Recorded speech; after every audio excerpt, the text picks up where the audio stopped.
Assalamualaikum warahmatullahi wabarakatuh. Yang terhormat Mas Syakir SIP MIP selaku dosen pengampu dalam mata kuliah penelitian kualitatif. Yang saya hormati Mbak Dia selaku asisten dosen dalam mata kuliah penelitian kualitatif kelas D. Sebelumnya perkenalkan saya Meli Dwi Safitri, 3 digit NIM terakhir 028. Saya merupakan mahasiswi jurusan Ilmu Pemerintahan Universitas Muhammadiyah Yogyakarta.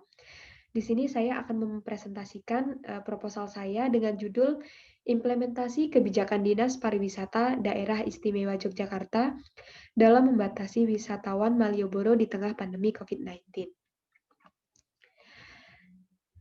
Poin pembahasan yang akan saya sampaikan dalam presentasi kali ini yang pertama yaitu latar belakang, selanjutnya tinjauan pustaka, kerangka teori, metode penelitian, dan yang terakhir daftar pustaka. Saya mengambil judul penelitian ini karena dilandasi dengan latar belakang yang menarik untuk diteliti, di mana kita tahu semua bahwa Yogyakarta merupakan daerah yang memiliki kawasan wisata terbesar kedua setelah Bali. Nah, kawasan Malioboro yang ada di Yogyakarta ini sudah lama dikenal sebagai jantung dan pusat kota yang ada di Yogyakarta. Sebagai kawasan yang mempunyai ciri khas yang tidak dimiliki oleh daerah lain, Malioboro menjadi andalan Yogyakarta dan karena memiliki sejarah bagi kota Yogyakarta dan banyak memberikan manfaat terutama bagi pendapatan masyarakat di sektor ekonomi, terutama yang berkaitan dengan sektor pariwisata. Pada pertengahan Maret tahun 2020 kemarin, wabah virus COVID-19 ini mulai melanda Indonesia, yang sebelumnya sudah menginfeksi kurang lebih 185 negara dengan penderita lebih dari 270.000 jiwa.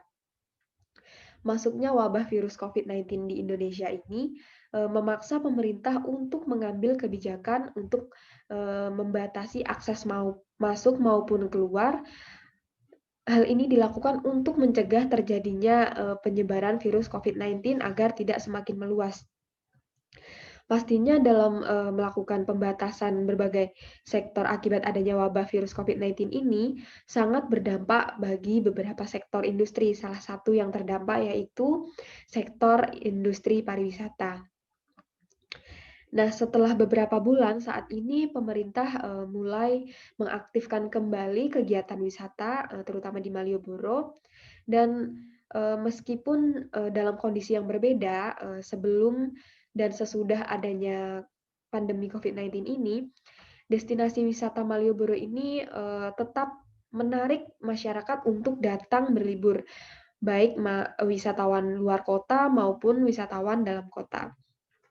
Dan melihat hal-hal itu, pemerintah berupaya untuk mengantisipasi penyebaran COVID-19 ini, yaitu Dinas Pariwisata Daerah Istimewa Yogyakarta sudah menyiapkan berbagai langkah agar wisatawan ini tetap bisa berkunjung ke Malioboro dan berwisata dengan keadaan yang nyaman.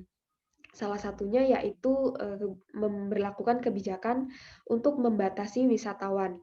Nah, mengetahui adanya kebijakan ini, pastinya sebelum mengambil langkah untuk menerapkannya, pemerintah ini sudah melakukan pertimbangan-pertimbangan yang disusun secara matang. Dan dari pertimbangan-pertimbangan ini, menurut saya pribadi, pasti dalam mengimplementasikan kebijakan ini dalam kehidupan masyarakat, ini pasti tidak mudah. Oleh karena itu, hal yang ingin saya teliti dalam penelitian saya ini yaitu bagaimana implementasi kebijakan Dinas Pariwisata Daerah Istimewa Yogyakarta ini dalam membatasi wisatawan Malioboro di tengah pandemi COVID-19. Dalam proposal penelitian saya ini, saya menggunakan kurang lebih 20 literatur review yang sudah saya klasifikasikan menjadi 4 klasifikasi subtema menggunakan molde alternatif literatur kedua literatur review. Yang pertama yaitu klasifikasi penyelenggaraan kepariwisataan, yang kedua yaitu pemulihan pariwisata di tengah pandemi COVID-19, selanjutnya strategi pengembangan pariwisata, dan klasifikasi tema yang terakhir yaitu dinamika pariwisata. Dalam penelitian ini, roadmap penelitian ini saya gunakan sebagai gambaran besar atau untuk petunjuk apa saja yang saya inginkan dan saya ingin peroleh dari penelitian saya nanti. Yang pertama yaitu proses implementasi kebijakan meliputi bagaimana pemerintah dalam mengimplementasikan kebijakan ini dan bagaimana kesiapan pemerintah dalam mengimplementasikan kebijakan ini.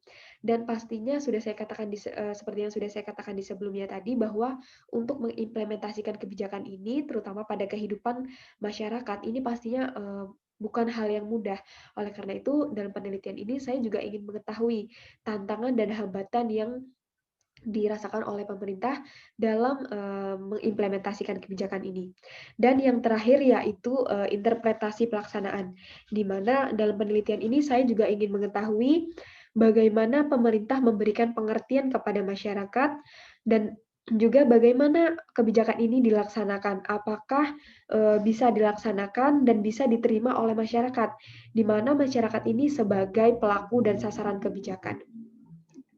Selanjutnya yaitu kerangka teori. Dalam penelitian saya ini, saya menggunakan teori implementasi kebijakan, di mana implementasi kebijakan merupakan suatu tahap yang krusial dalam kebijakan publik. Suatu program dalam suatu kebijakan harus diterapkan agar dampak dan tujuan yang diharapkan mampu diperoleh. Selanjutnya, dalam mengimplementasikan kebijakan publik, terdapat dua pilihan langkah, yaitu yang pertama dapat dengan langsung diimplementasikan dalam bentuk program-program, dan yang kedua yaitu melalui formulasi kebijakan derivative atau turunan dari kebijakan publik tersebut. Selanjutnya yaitu konsep kebijakan, di mana secara umum istilah kebijakan atau polisi ini digunakan untuk menunjuk perilaku seorang aktor, misalnya seorang pejabat, suatu kelompok, maupun suatu lembaga pemerintah, atau sejumlah aktor dalam suatu bidang kegiatan tertentu. Dalam Winarno tahun 2012. Nah, menurut Dut tahun 2003, kebijakan publik adalah pola ketergantungan yang kompleks dari pilihan-pilihan yang kolektif yang saling tergantung, termasuk keputusan-keputusan untuk bertindak yang dibuat oleh badan atau kantor pemerintah. Selanjutnya yaitu konsep dinas pariwisata. Dalam Kamus Umum Politik dan Hukum yang ditulis oleh Sombu dan kawan-kawan pada tahun 2010 mendefinisikan bahwa dinas adalah yang pertama yaitu bagian dari tugas kantor yang mengurus suatu pekerjaan tertentu. Yang kedua, segala sesuatu yang berhubungan dengan jabatan pemerintah, dalam hal ini bukan swasta. Dan yang terakhir yaitu pelayanan resmi yang dilakukan oleh suatu instansi. Selanjutnya yaitu konsep objek wisata. Objek wisata dalam Undang-Undang Republik Indonesia Nomor 10 Tahun 2009 tentang kepariwisataan dijelaskan bahwa wisata adalah kegiatan perjalanan yang dilakukan oleh seseorang atau sekelompok orang dengan mengunjungi tempat tertentu untuk tujuan rekreasi, pengembangan pribadi, atau mempelajari keunikan daya tarik wisata yang dikunjungi dalam jangka waktu sementara. Selain itu dijelaskan pula bahwa wisatawan merupakan orang yang melakukan wisata dan sedangkan daya tarik wisata merupakan segala sesuatu yang memiliki keunikan, keindahan dan nilai yang berupa keanekaragaman kekayaan alam, budaya dan hasil buatan manusia yang menjadi sasaran atau tujuan kunjungan wisatawan. Selanjutnya yaitu metode penelitian.